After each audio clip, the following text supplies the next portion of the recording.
Welcome back to the Cannibalism Iceberg. If you didn't watch my previous video, then I suggest doing so before you watch this one. I'm sure you already know the drill. This video will follow a similar format to the last one, so there won't be much of an introduction needed. As the entries have gotten a bit darker this time, I've started to mark a few of them as graphic. Before I explain an entry, I'll state if it's graphic, and I'll also put a timestamp on screen that you can skip to if you're not in the mood for hearing anything particularly disturbing. With that out of the way, I noticed that the last video fortunately got monetized. However, I'm not so sure that this video will be as lucky. That's why I would like to formally introduce the sponsor of today's video, ExpressVPN.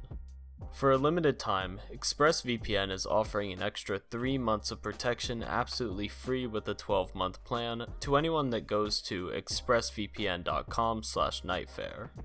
I often find myself on the shadier parts of the internet while researching video topics, so it's comforting to know that all my private information is protected by ExpressVPN, the world's #1 VPN service. Without a VPN, your internet service provider can legally view and sell all of your private internet activity, and any website you visit is able to determine your geolocation and information about your device. But with ExpressVPN, you are completely protected on any device with just a click of a button. You can even change your location to any server among 94 different countries. Meaning that if a Netflix show is blocked in your country, then simply switch your location to a server in the UK, Australia, Japan, or even places like Sri Lanka. Like I mentioned beforehand, ExpressVPN is offering Nightfair viewers an extra 3 months for free with a 12-month plan if you visit expressvpn.com/nightfair. A link will be at the top of the description. That's expressvpn.com/nightfair. Thank you to ExpressVPN for sponsoring this video.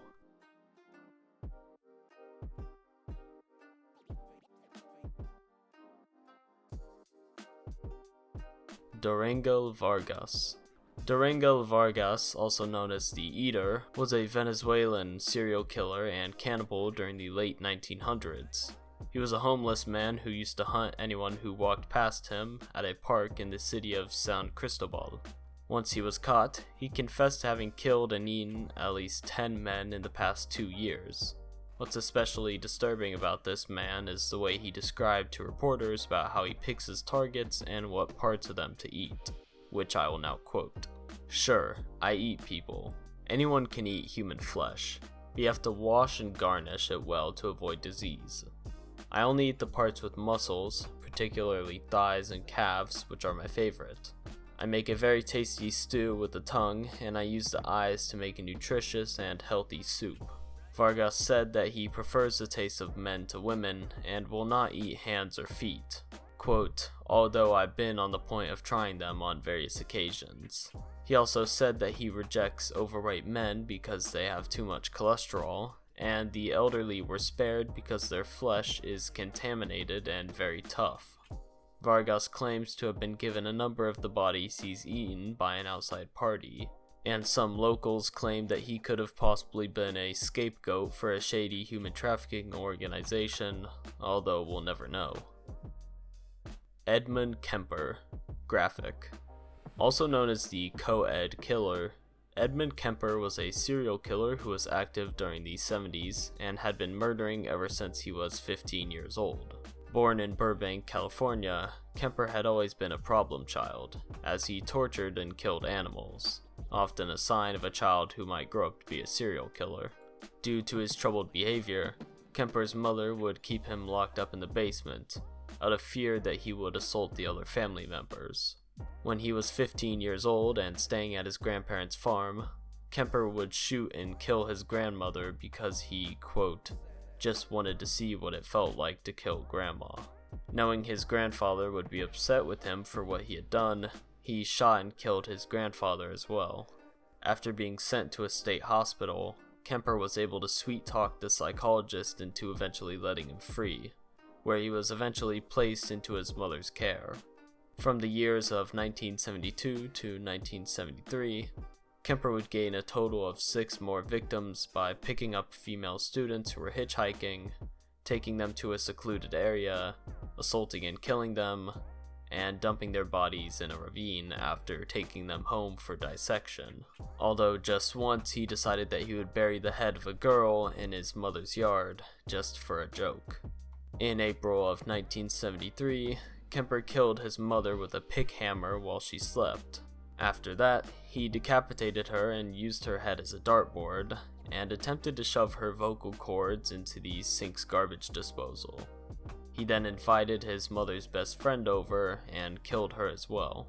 After that was all over, Kemper fled the scene but would ultimately end up turning himself into the police, detailing each and every one of his gruesome crimes to the investigators, including the fact that he had committed cannibalism. Ever since he was locked away in 1973, Kemper has remained behind bars and will be turning 74 this year. Zhu Can. Zhu Can was a rebel leader during the disintegration of the Chinese Sui dynasty. It was most notable for encouraging cannibalism. During the winter of 618, Zhu had suffered several losses against other state emperors. He and his 200,000 men would roam the region of Chu in search of food, which they would obtain from capturing cities and raiding their storages. Eventually, this caused everyone to run out of food, even Zhu's soldiers. Because of this, Zhu encouraged his men to eat the women and children of their enemies, saying that human flesh is the most delicious flesh. As long as there are people around, we would not need to worry about hunger. He also ordered the cities he ruled over to deliver old people and children to his camps, for his men to cannibalize. However, this caused the cities to rebel against him. Zhu was eventually captured, put to death for his crimes, and had so many rocks thrown at his dead body, they eventually piled up into a tomb. Andre Thomas. Graphic. Born on March 17th of 1983, Andre Lee Thomas is an inmate currently on death row for murdering his wife, son, and his wife's daughter. Around the age of 10, Thomas would experience auditory hallucinations, which, after his arrest, would eventually be diagnosed as schizophrenia. At the age of 16, his future wife would give birth to their son, named Andre Jr., but they would eventually go their separate ways after getting married, with Thomas failing to find another partner as opposed to his ex-wife. From 2003 to 2004, Thomas dealt with many mental issues, believing that his wife was Jezebel and his son was the Antichrist.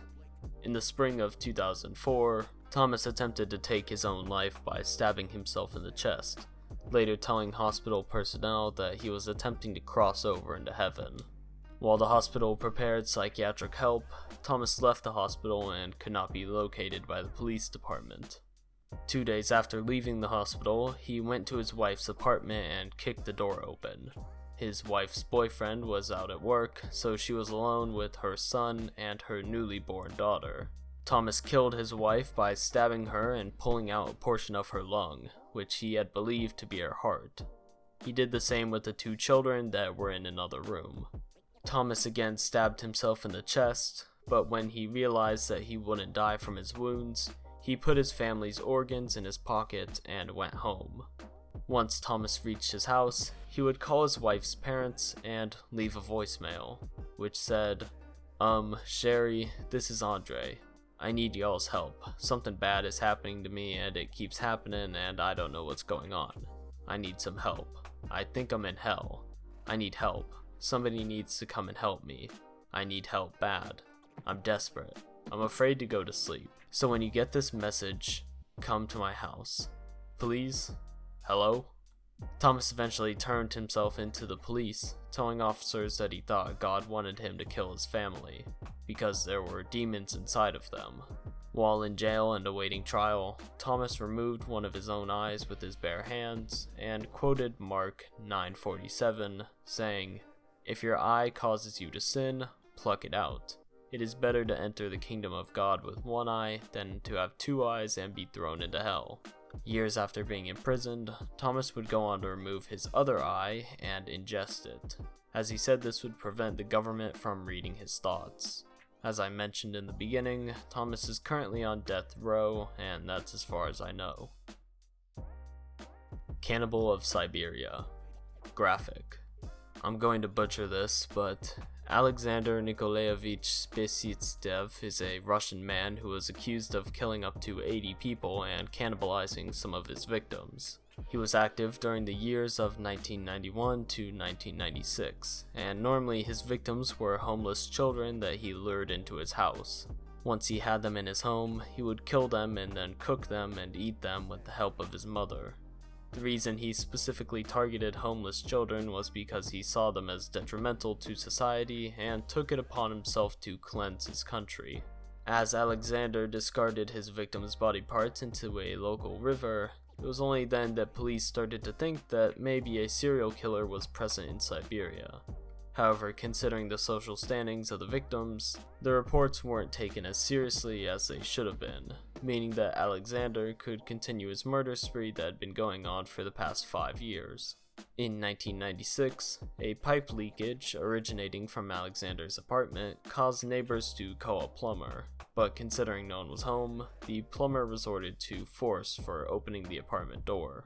The plumber and authorities discovered that inside the apartment, the walls were covered with blood, there were bowls filled with pieces of human body parts in the kitchen, and in the bathtub there was a mutilated headless body. On the couch laid Olga Galtseva, who, while also mutilated, was alive. She explained that Oleksandr's mother had lured her and her 2 friends into their home before one of them was killed and the 2 other girls were forced to cut her into pieces to be cooked. Unfortunately, she died 17 hours after being taken to the hospital. Oleksandr was caught and sentenced to death for the murder of 19 girls, and his mother, who denied involvement, was sentenced to life in prison. Michael Woodmansee. Michael Woodmansee was a 16-year-old junior in Rhode Island when he murdered a 5-year-old child named Jason Foreman who lived nearby. In May of 1975, Jason was out playing with his older brother and 3 other boys when he told them that he had to go head home. Unfortunately, the route to his house passed by the home of Michael Woodmansee, and as you might guess, Jason went missing soon after he headed home. 7 years later, Michael had an unrelated arrest due to him luring a 14-year-old paperboy into his home and attempting to strangle him. The paperboy escaped and notified his father, and the authorities apprehended Michael. While interrogating Michael, authorities believed that he might have some information pertaining to the Jason Foreman case, and Michael would eventually go on to confess to the murder. When authorities searched Michael's room, they found Jason's skull and bones on the dresser. The bones had been picked clean of flesh and shellacked, leading Michael to be sentenced to 40 years in prison. However, he would only ever serve 28 of those years before being let out for good behavior. He now roams the streets a free man as of September 11th, 2011. The reason that this is on the iceberg is because police also found Michael's journal while searching his room. Michael warned investigators that they would find this journal, but everything inside of it was fiction. According to John Foreman, Jason's father, the journal depicted every gruesome detail on how Michael had eaten his son's flesh after killing him. Karl Denke. Similarly to Oleksandr Spesitstev, Karl Denke was also a serial killer who was known to cannibalize homeless people. Much information on Denke's life is unknown, including his motives and his precise victim count, so he was fittingly nicknamed the Forgotten Cannibal. His first known victim died in 1903, and his last known victim died in 1924. It's estimated that Deng had a kill count somewhere between 30 to 42 victims, or possibly even higher than that. And while Deng himself might not have been a cannibal, he allegedly pickled his victims' flesh in jars and then sold it to unsuspecting buyers under the guise that it was pork. On the 21st of December 1924, Deng attempted to kill a homeless man with a pickaxe and failed, subsequently being arrested once the authorities were notified. After being questioned and placed in a holding cell, Deng took his own life. After having his home searched, police eventually found a ledger in which Deng recorded his victims' names. 31 names were recorded, including the name of the man he failed to kill, meaning that Deng had at least 30 confirmed victims. However, when his home was searched, a large amount of body parts were found, meaning that his kill count was estimated to be much higher. The following is a report of what was found. 16 femurs, with 1 pair of remarkably strong ones, 2 pairs of very thin ones, 6 pairs, and 2 left femurs.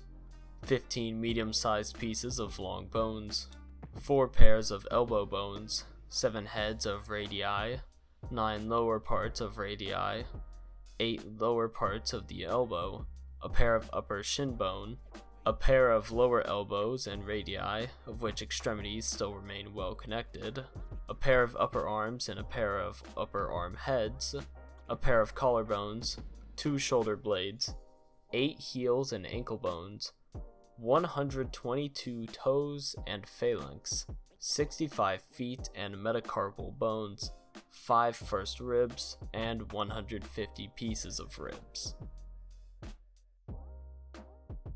Oleksandr. A 41-year-old Ukrainian man, first name Oleksandr, admitted to cooking and eating his 50-year-old girlfriend's legs after his home was raided by police and he was apprehended. On April 13th of 2020, Oleksandr and his girlfriend were at home drinking, when suddenly Oleksandr grabbed a knife and slit his girlfriend's throat.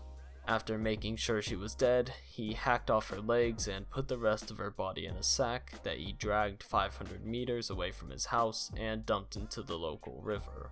The body was found when a man and his 2 children were looking for a fishing spot, and they ended up seeing Oleksandr's girlfriend's body sticking out of the water. The victim was identified and police burst into Oleksandr's home right as he was cooking the flesh from the legs in a frying pan. Oleksandr reports to police that he ate them because he was hungry. If I had to guess, he was probably heavily intoxicated during the incident. I haven't heard any updates from this story in the past 2 years, but Oleksandr was facing up to 15 years in prison if found guilty, which, considering police burst into his home when he was cooking the leg, he's probably guilty.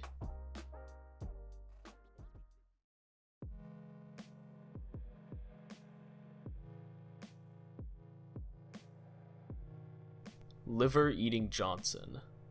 John Liver-Eating Johnson, born on July 1st, 1824, was an American mountain man who was notorious for eating people's livers.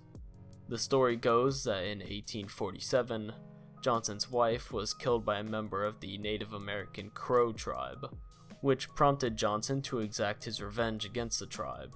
According to historian Andrew Sutherland, he supposedly killed and scalped more than 300 crows and then devoured their livers. Obviously, this rumor led to him being known as Liver-Eating Johnson. Eventually, after 25 years of hunting and eating crow members, Johnson made peace with them, and they became his brothers. Armin Meiwes. This one is kinda graphic, but just a little bit. If you know a bit about modern-day cannibalism, then you've probably heard the name Armin Meiwes before. He's a 60-year-old German man who's currently 8.5 years into serving a life sentence for the murder and cannibalization of burned Jurgen Armando Brandes back in 2001. But let's rewind a bit, back to the 60s. At the age of 8, Armin Meiwes would be abandoned by his father, leaving him solely in the care of his mother. Meiwes explained that he had taken a liking to the fairy tale Hansel and Gretel, which we covered in the last video, and the fairy tale was relatable since he too had cannibalistic desires. In 2001, at the age of 40, Meiwes took to the now defunct web forum known as the Cannibal Cafe, which was originally what I was going to make a video on before I found this iceberg. The Cannibal Cafe was a place where people who had a thing for cannibalism could chat to each other. A lot of what happened on the forum was merely roleplay and discussion of their desires, but some people, like Meiwes, were determined to fulfill their dreams.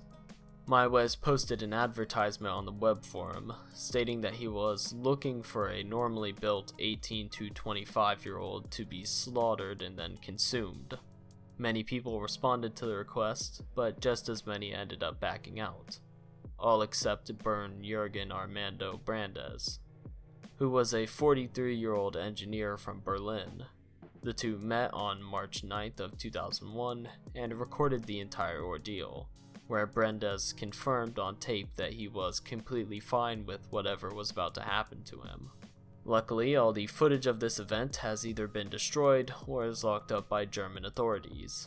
And while of course there are people online who claim to have a copy of the footage or to have screenshots, I have yet to see someone actually post the video and prove that it's in their possession. So no matter how hard you look for this, you probably won't find it. Brandes swallowed 20 sleeping pills and a large bottle of cough syrup before what went down. And I won't describe what happened next because it's kinda gruesome, but after cutting off a part of the still alive Brandes, Meiwes took the part over and began to fry it in a pan with salt, pepper, wine, garlic, and some of Brandes' fat. However, it was too burnt to be consumed, so Meiwes chopped it up and fed it to his dog. Meiwes started a bath for the now bleeding Brandes, who was falling in and out of consciousness, and eventually after a bit of hesitation, Meiwes killed Brandes by stabbing him in the neck, before hanging his body on a meat hook. Over the next 10 months, Meiwes dismembered and cannibalized the corpse, eventually consuming 20 kilograms of flesh in total. Meiwes was arrested the following year after a college student alerted authorities to a new advertisement that he had seen online, supposedly made by Meiwes looking for a new victim. When the investigators searched his house, they discovered Brandes' body parts and a 4-hour-long videotape. As I stated beforehand, on the 10th of May 2006, Meiwes was convicted of murder and handed a life sentence. Rick Gibson. Born in 1951, Rick Gibson is a Canadian sculptor and artist who was most notable for his extravagant performances. Specifically, on the 23rd of July 1988, where he ate the flesh of another person in public as part of an act. And because England, where he was performing, didn't have a specific law against cannibalism, that meant he was legally able to eat someone's donated tonsils in public. This wouldn't be the only time that he would perform cannibalism in public, and I don't think he would ever legally be punished for it. Fu Deng. Fu Deng, born in the year 343, was an emperor of the Chinese former Qin dynasty, and is on this iceberg because his soldiers, like that of Zhu Can, were currently at war but living in a time of droughts and famines, meaning that of course everyone was very hungry. Fu Deng was known to call the dead enemy soldiers cooked or readied food, and he told his soldiers, "Fight in the morning and you will have meat to eat in the evening. Why worry about hunger?" His soldiers complied and ate the corpses and were ready to go off to battle again. His enemies heard of this cannibalization and called for reinforcements, saying, "If you do not come, we are going to be eaten off by Fu Deng." Gladiator Blood. Going back to European medical cannibalism for the third or fourth time on this iceberg, according to a 15th century philosopher, Romans used to drink the blood of slain gladiators in order to absorb the vitality of the now dead, strong young men, and it was suggested to drink the blood from the arm of said gladiator. So, yeah. There's been a lot of things in this tier that I can't pronounce, but this one is bad. Mkhonyovu? Mkhonyovu is the nickname for a self-proclaimed traditional healer who took advantage of his clients and ended up eating an assortment of his victims. The most notable of which is a 25-year-old girl whose decomposing body was handed over to the police by Mkhonyovu, who said that he was tired of eating human flesh. Allegedly, police initially disregarded the healer's statement on cannibalism, but when he pulled out a bloody hand and foot, that's when he was arrested. He led them to his rented home, where police found several ears in a cooking pot, and many body parts stuffed into a suitcase.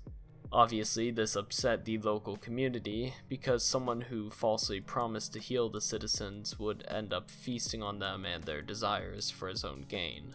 As of now, I don't know the current status of the healer or his prison sentence. Continuation War. The entry for Continuation War just links to an image of a person who has strung up the skin of a human on a tree.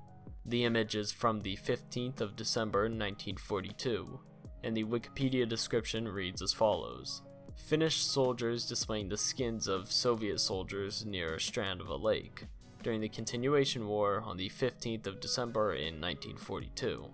Original caption: An enemy recon patrol that was cut out of food supplies had butchered a few members of their own patrol gang, and had eaten most of them.